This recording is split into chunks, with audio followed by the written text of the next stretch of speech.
Yes, let us now understand homogeneous equilibrium. Okay, so you know what are homogeneous mixtures, correct? You have studied homogeneous mixtures in your lower grades. Homogeneous is homo means same, genus means they blend so well, same kind of the blend is so much that you cannot basically distinguish between two faces. Everything is in one face. There is only one, you can see overall only one thing.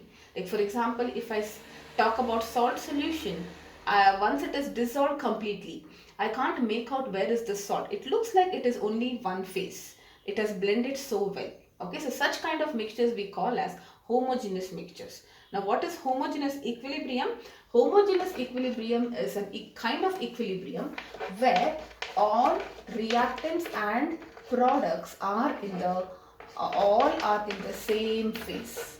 Or in other words, I say the reactants and the products are homogeneous, and if the reactants or products are homogeneous and if you achieve equilibrium, we call such an equilibrium to be a homogeneous equilibrium.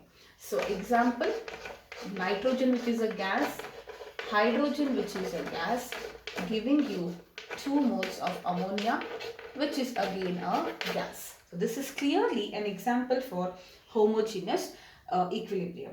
Similarly, if you talk about compounds, this is an ester.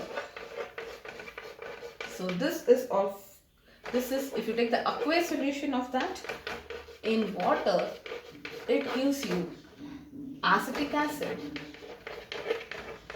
which is again aqueous plus ethanol which is again in aqueous. Okay, so you see that everything is aqueous, aqueous, aqueous. When you mix everything and you get product, basically everything is in the same phase. If you're talking about ions, maybe I should give this example. Ferrous, this is ferric ion. In the aqueous state, it can be from any ferric salt plus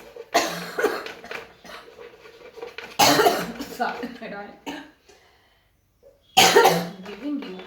Now when you say ions, they should be in the aqueous state. So you are getting this ion which is again in the aqueous state.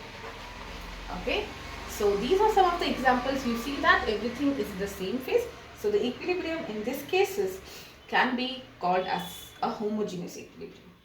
Now if you are talking about homogeneous in gaseous specifically, for gaseous system wherein all the, like for example the first reaction where everything is in the, all of them are homogeneous, but if you are specific about gaseous system where everything is in the gaseous states, then we can apply ideal equation. Because everything is in the gaseous state, we can apply ideal law. If everything is ideal state, then we can say that they all obey the ideal gas equation, which is PV is equal to nRT.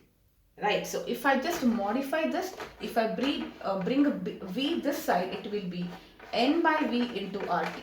And what is N by V? N in the ideal gas equation is the number of moles, right? So number of moles per unit volume. What is that gonna give you? Number of moles per unit volume is nothing but concentration. So in general, I can write it as CRT, where C is the concentration of the gas and R is the gas constant. You know this. Value of this is 0.0381 atmosphere liter per mole per Kelvin. Okay, so now proceeding further, if you talk about constant pressure, if you take anything at constant pressure, what will happen? T is constant here, R is constant, or in this equation rather T is, if you take at constant temperature, since T is constant, R is constant, I can say pressure is proportional to concentration. Correct? So let us say for an example, I take this equation, H2 in gas plus iodine in gas, giving you 2 moles of HI, which is also a gas. If you talk about this equation and if I try to write the equilibrium constant for this, it will be concentration of the products raised to their stoichiometric coefficient, which is 2, multiplied by the concentration of the I mean, the ratio is like, okay, if I say Kc is the ratio of the concentration of product of the concentration of product, but since we have only one product, I write that raised to its stoichiometric quotient to the product of the reactants raised to their respective stoichiometric coefficients. So, if I will define a term Kp here, what is this Kp? Equilibrium constant in terms of pressure. Okay, equilibrium constant in terms of partial pressure, to be specific. What is partial pressure? Partial pressure is basically the pressure, if you have a gaseous mixture, what is the contribution of each component towards the total pressure? That is what we call as the partial pressure, right? So now we are going to write equilibrium constant in terms of partial pressure. So what I can write for Kp? Kp will be equal to, now I just told you that P is proportional to concentration. So instead of concentration, I can write it in terms of its partial pressure. Okay, so it will be Pi whole square divided by partial pressure of hydrogen and partial pressure of iodine. This is 2.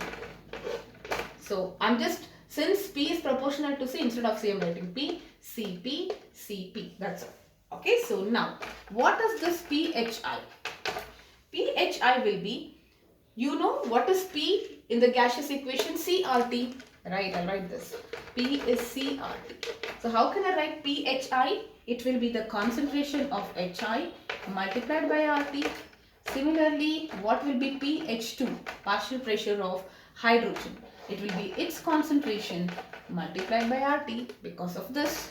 And what will be Pi2? It will be its concentration multiplied by RT. Okay, so this is what I have. Now if I substitute the value or these values, whatever I have in terms of RT, I will get Kp now in terms of concentration. What will that be? Look at that. So instead of this square, I will be writing Hi whole square into RT, or let me write it like this, R square T square. Phi is this much, it is square, so I am squaring everything. Okay. In the denominator, this and this as it is. So concentration of hydrogen into iodine into R square T square. Why? Because if I multiply these two, I'm going to get R square T square.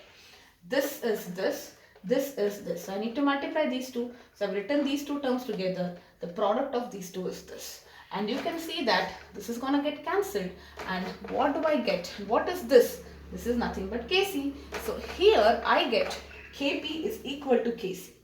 Alright, so for this equation, hydrogen plus iodine giving you hydrogen iodide, the value of Kp, that is equilibrium constant in terms of partial pressure, is equal to the equilibrium constant expressed in terms of concentration. But it need not be true. It depends on the stoichiometric coefficients. Let us take one more example so that this part becomes clearer to you. Okay, so if I change the equation, if I take the formation of ammonia, okay, so let me just erase this. You have nitrogen plus hydrogen giving you 2 moles ammonia, which is a gas. What will be its Kc? Product of the concentration of the products. You have only one product, concentration of that raised to its stoichiometric coefficient, which is 2. And the ratio, the denominator will be product of the concentration of reactants. So nitrogen's concentration and hydrogen's concentration, power 1 and power 3, because stoichiometric coefficient is 3 here. Now let us try to write in terms of Kp. What it will be in terms of Kp? I will just write it once. P is equal to CRT. So what will be Kp if I am writing it for ammonia, or I can write it directly, I guess. So what it will be, or if you want, let me write in terms of, let me write first Kp, then we will substitute. So what will be Kp? Pressure is equal to, instead of concentration, they both at constant temperature. So I have to write that, right? So let me write it. So at constant temperature, Kp is proportional, or I should say at constant temperature, P is proportional to C, because R and T are constant. So wherever I have concentration, I can write it in terms of pressures. Right? So this is square divided by pressure of nitrogen multiplied by partial pressure of hydrogen Q. Okay, so because if this is linear, its square is also proportional to its square, its cube is also proportional to its cube. Now I will take this. Okay, so pressure is CRT. So pressure square, that is partial pressure of ammonia, is equal to, so this part I am trying to substitute here. So what is pressure? CRT. So what is partial pressure of ammonia? Concentration of ammonia into R into T, but raised to the power of 2. So everywhere I will just write power 2. Okay, and here what is the partial pressure of nitrogen? Concentration R and T. What is the concentration of nitrogen? Varying as pressure, so it will be P nitrogen into R into T, and here it will be P hydrogen into R into T cube. Right, so everywhere I'll have to have cube here. Now let us see this. If I combine these, okay, hold on. It should not be pressure here, it should be concentration. Yes, madam. So it will be concentration of nitrogen, so I write it in square brackets, and concentration of hydrogen Q. Yes, pressure is CRTS. Okay, now if I club this and this together, what do I get? Concentration of ammonia whole square divided by concentration of nitrogen into concentration of hydrogen Q. And then what will this be? R square T square into, this will be power 4. If I take it on top, it will be minus 4. Correct? So this much is power 4. R into R cube is R power 4, T into T cube is power 4. I just shift them to the numerator. And this is nothing but Kc. This part, you have written it here. So it's Kc into R, 2 minus 4 is minus 2. R power minus 2, T power minus 2. Or it is Kc into RT whole power minus 2. Alright, so this is what I have. So for this equation, I have Kp is equal to Kc RT power minus 2. So every time, rather than writing it for the equation, we can do that. Any equation they give you, I can always find the relationship between Kp and Kc. But you need to do all these steps. Instead of that, let us try to find a general equation, and the final result of the general equation, if it is available to me, it becomes easier for me. So now it is time to actually get into the general equation. Alright, so let us do this. In general, we know our standard general equation, A moles of A plus B moles of B, giving you C moles of C plus D moles of D. What will be its Kc? C raised to the power of C, D raised to the power of D, concentration of the products, and reactants raised to their stoichiometric coefficients. So let us write it for P now. What it will be? Let us not write all the steps. You know, at constant pressure, concentration and pressures are equal, and pressure is, these are the two equations I am going to use. P proportional to T and at constant temperature, and P is equal to CRT. Okay, so instead of concentration, wherever you have concentration, I can write it in terms of CRT. So what will be C here? C into R power C, T power C. I can write it like this. Concentration of D raised to the power D into RD TD divided by concentration of A raised to the power A, R power A, T power A, and B raised to the power of B, R to the power B, T power B. Okay, so now if I equate this, I will not equate, if I bring all these terms together, it is nothing but Kc. And what do I have? RT, right? C and D together, so C plus D minus, this will go, this will be A plus B. In the denominator, it will be A plus B, but when I shift it to the numerator, C plus D minus of A plus B. And what is it in general? It is nothing but delta N, right? It is nothing but the difference in the number of moles. Am I right? This is nothing but different in the number of moles. What is C and D? Look at that. If I add these two, difference it is C plus D minus A plus B. So it is nothing but delta N. So in general, I can say that, I should make it whole power, yes. In general, I could say that Kp is equal to Kc RT delta n. So I don't have to write the whole equation and do it. I can just do it in this way. Okay, so that is about homogeneous equilibrium. Let us take one numericals. I'm just going to do the solved problems 7.3 and 7.4. 7.5 is easy. Similarly, you can just go through these three questions. I'll do 7.3 in your textbook. Solved example.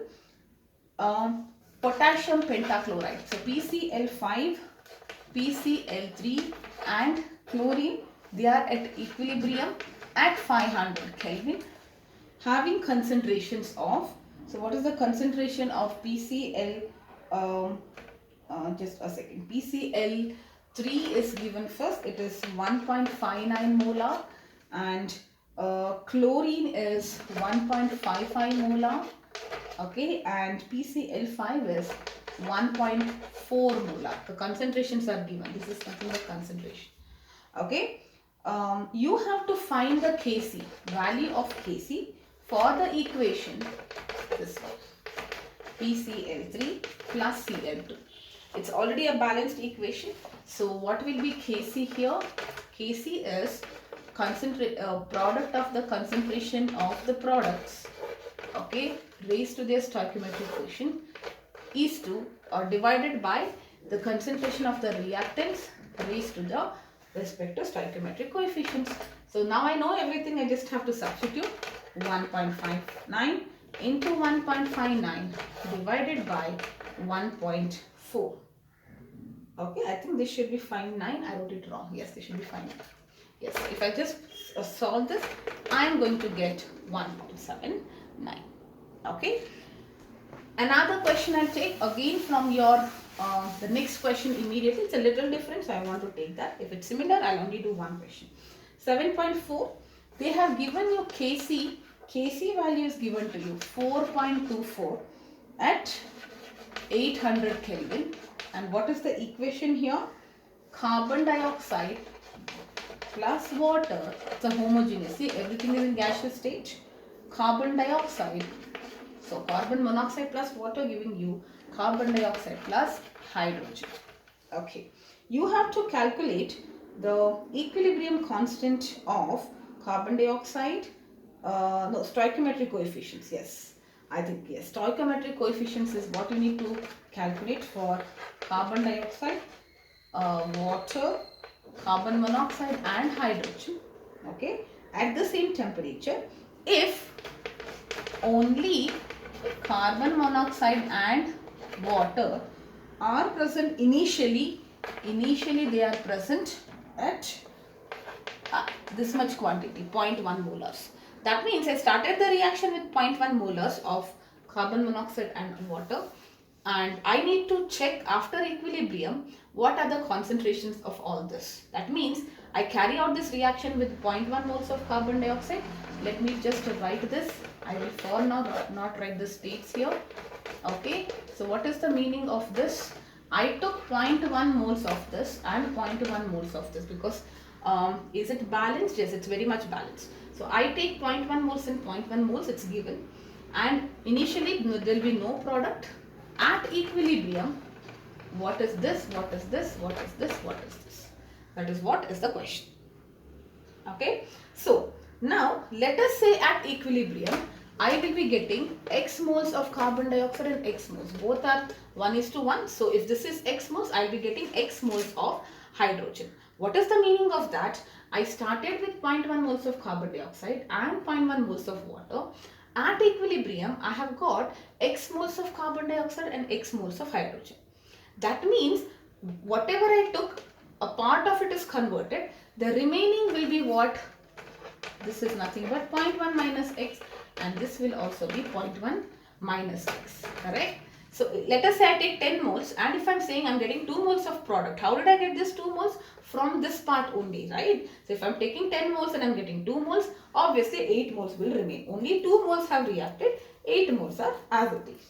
So now I know this, I can write the equilibrium constant, which is concentration of products divided by product of concentration of the reactants.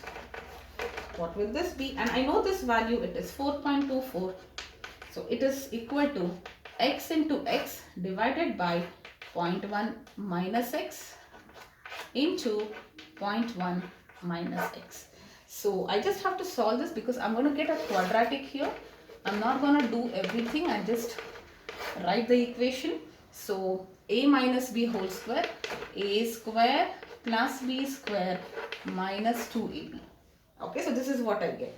If you cross multiply, rearrange, you'll get a quadratic. You need to solve it. You're going to get two values. Okay, you can use the quadratic formula here. And this will be 1.94. You're getting two values. Now both are positive. So technically it is correct. But this part is neglected. Because when my x is this much, what will be 0.1 minus x? It will be a negative number. Okay, so this part is fine. But when I am calculating 0.1 minus x, this becomes negative. That's the reason I am rejecting. I am only going with this. Alright. So, what is the meaning of this? I am getting 1.9 moles of carbon dioxide, 1.9 moles of hydrogen. And how many moles of carbon monoxide and water will be left out? Carbon monoxide, this number is nothing but for carbon dioxide and hydrogen. Carbon monoxide and water will be 0.1 minus 1.94. Alright, so sorry, 0.94. I think I made a mistake. It is not 1.94, 0.194. Yes. Okay. So 0.1 minus 0.194. Hold on. I think I made a mistake. Okay, it's not this value. The second value is neglected. Okay, so I'm getting two values, 0.67 and 0.194. If I put 0.1 minus 0.94, I'm getting negative. So that's the reason I'm neglecting this. So that means these many moles of carbon dioxide and hydrogen are formed. Carbon monoxide and water will be 0.1 minus x. So it will be this much moles, whatever it is. Okay, yes.